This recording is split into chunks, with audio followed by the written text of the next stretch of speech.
Good afternoon. I'm John Rickey, Vice Chair of the Personnel Committee, and today I'll be chairing this episode of the Personnel Committee. First, I'd like to start off with roll call, please. Mrs. Ricketts Wales, Mr. Rickey, Here. Mr. Bissett, Here. Mrs. Burdick. Here. Mrs. Hanchett. Here. Mr. Havey, Here. Mrs. Root, and Mr. Harris. 5 present, 2 absent. Thank you. Could we get a motion for the approval of the minutes of June 4th? Bissett approve. Hayville, second. Any corrections or deletions or questions? Seeing none, all in favor? All. That is passed. First up, how you doing, Carissa? You gonna do the, Welcome back. You used to chair this committee. yeah, it was so a while ago. Welcome back to chairing again. Oh, We have a request to fill the Director of Veteran Service. We're going to have an anticipated retirement at the end of the year, and we're looking to get going on that advertisement and try to find somebody so he can have a little succession planning with the new person. So, okay. Do I have a motion? Hayville, move that. Vertical second. Have any questions on this? All in favor? Aye. And that is passed. Thank you. Okay, thank you. Have some referrals from committees. Yes, sir, would you please, Steve? Okay, Public Safety. Director of Emergency Management Scott Golden is requesting permission to create and fill one full-time Deputy Director of Emergency Management position.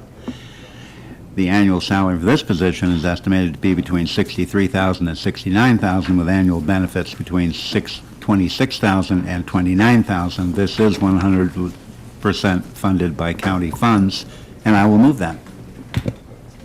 Bissett, second. Okay, we have moved. Any questions on that? Okay, all in favor? Aye. And that is passed. All right. Any unfinished business? Any new business? actually, Mr. Chairman, our HR Director, Personnel Director reminded me that MOE really needs to say that this position is added to the non-unit salary plan at grade 3.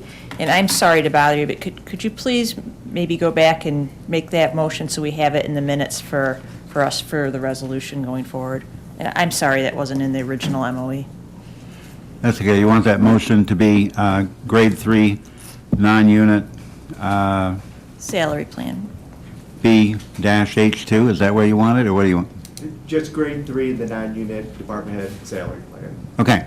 Thank you. Okay, my motion is to create Deputy Director of Emergency Management. This will be full-time, non-union, grade 3, and the salary between annual salary is 63, and benefits of 26, and I'll move that.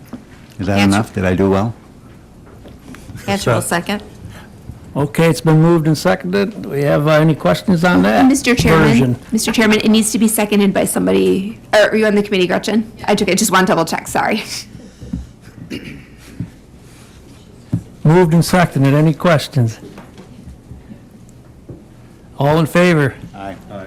And that is passed. Okay. Okay. Any unfinished business? Any new business? Anything for the good of the order? Yes, Mr. Healy. Yes, Mr. Chairman, thank you. I wonder if we could get a little further explanation of the Director of Veterans Service. That certainly falls also under the good of the order here. So what is our process here? For the last time we did this, I participated in the selection process, and the Chairman Crandall at the time formed a board to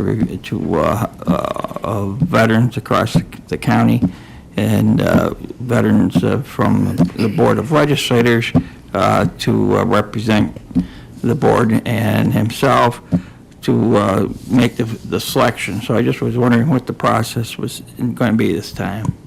So my understanding is this title is appointed by the chairman, and I don't believe it requires confirmation of the board. It's the personal appointment of the chairman, and it is a one-year appointment.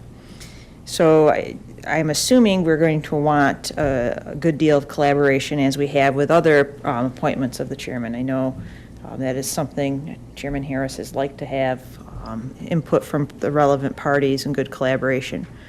On that note, though, it's really hard to recruit people for one-year positions, especially when they're up for reappointment every single year.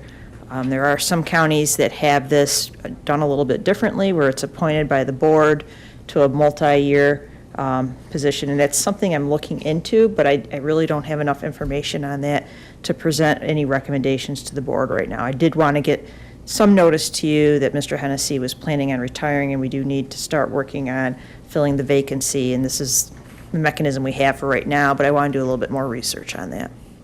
Would, I was under the same, maybe falsely, that this position has to be filled by a veteran. Is that correct? I believe that is correct. and does Chairman Harris have anything to add to that conversation? Not in particular, other than former Chairman Crandall always did a good job. There's fewer chair appointments now than there were in his tenure, but he always did a good job of being collaborative when he made his appointments. I support the county administrator's position that, in general, you're better off as a board and as an employee to be appointed by the board as opposed to by one person. Obviously, the chair changes year to year, potentially can, and it's unfair to ask an employee to be subject to those changes. So we got to look at it, but however it works out, it'll be collaborative as always. Both a veteran, one of the veterans on the board, and as a county commander of the American Legion, I'm always concerned to get the best service we can for our veterans. Thank you. Okay. Guess anything else for the good of the order? Can I get a motion for adjournment? What's that? Hayfield, second. Okay, motion second. All in favor? Aye.